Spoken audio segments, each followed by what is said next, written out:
I mean, surely not. Surely not, Leeds United fans. We can't do it 2 years in a row. What another disgraceful performance from Leeds United. We've just lost 1-0 to Portsmouth at Fratton Park. We were outsung, outplayed, and outfought. It can't be happening again, can it? Surely not.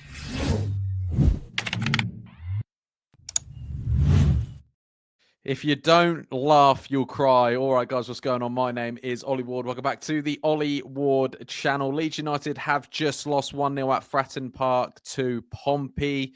A 1-0 defeat from Leeds United. I can't really put it too much into words because, you know, this Leeds United side, I was considering thinking, are Leeds United genuinely cursed? Are we actually cursed? I mean, we're still top of the league.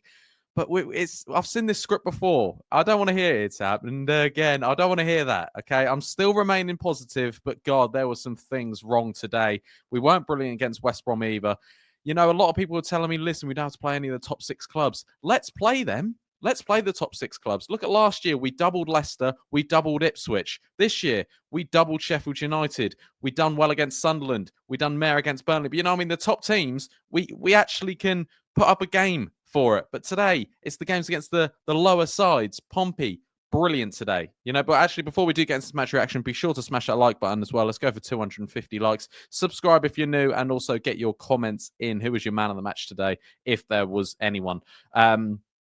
It's just another disgraceful performance, really. Technically, isn't it? A lot of them Leeds fans have got up at about 4 or 5 o'clock this morning, had to travel to Pompey, got there, and watched that. You know, I might just start doing some like football shooting lessons, some shooting practice. So I'll bring on Joel Piroe, Mateo Joseph. I'll bring our front 4 so they can, you know, come along to that as well. Because again, just couldn't hit a barn door. If they fell in a barrel full of tits, they're coming out sucking their own thumb. You know what I mean?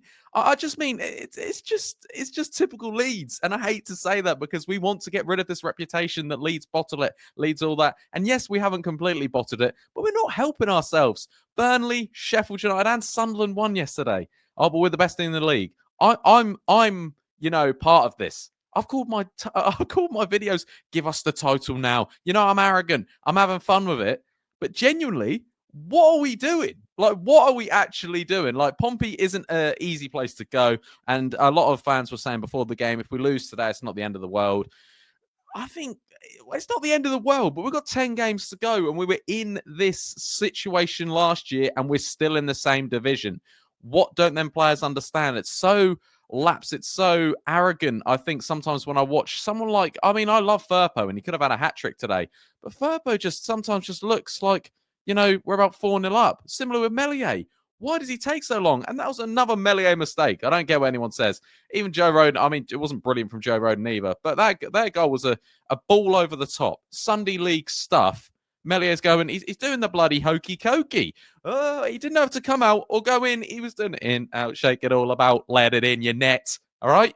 Terrible from Illan Meslier again. And we'd be about 14 points clear from for that bloke. Don't even care what anyone says. But yeah, I got absolutely outplayed by a good Pompey side. The atmosphere today was absolutely brilliant.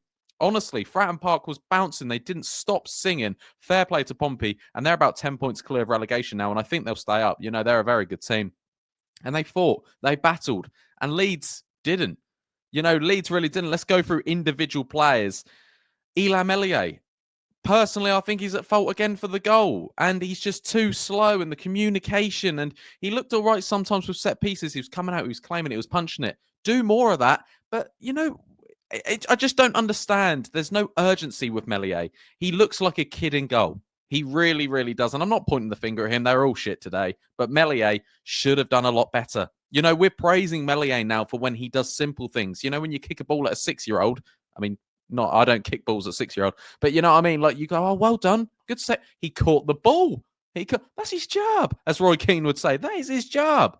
Save the ball, catch the ball. He doesn't seem to know. His decision-making is absolutely terrible. Jayden Bogle at right back, again, a bit rubbish today. Really was a bit rubbish. Just didn't get up the pitch very well at all. Definitely wasn't the worst player on the pitch, but you know, he tried to make things happen, but similarly, you know, also just quickly before we just cut off the player ratings, I know people will say we should have got a penalty. We should have got this. I don't care. Look at our squad, man. Look at our squad. I don't care if we should have had a penalty. We're top of the league. We've spent, we've got the best team in the league, and it'll be an absolute failure if Leeds United bottle this. I'm not saying we're going to, but God, we're going in the right direction to do so. Joe Rodon and Pascal today got bullied really by Bishop and whoever else they had up top.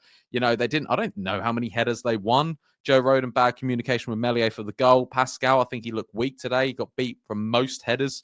Junior Firpo actually looked okay. Sometimes he looked a bit lack, and he looks like he wasn't really with it. But then also when he switches it on, he nearly got himself like 2 or 3 goals. So that's what Firpo can do. And let's put the contract on hold for a little while. Middle of the park, I mean, obviously he made one change. He brought Gruev. Gruev doesn't have the legs. Don't care what anyone says. Gruev doesn't have the legs in this division. And Tanaka today, we're all going bargain of the season. Yeah, you see why it was worth 3 million today. I mean, he didn't have a very good game, Tanaka. I'm only being jest. I'm over the top exaggerating, but there is like sort of like hints of the truth to my annoyment. But yeah, either way, Tanaka today, I mean, I love when Tanaka slows a game down.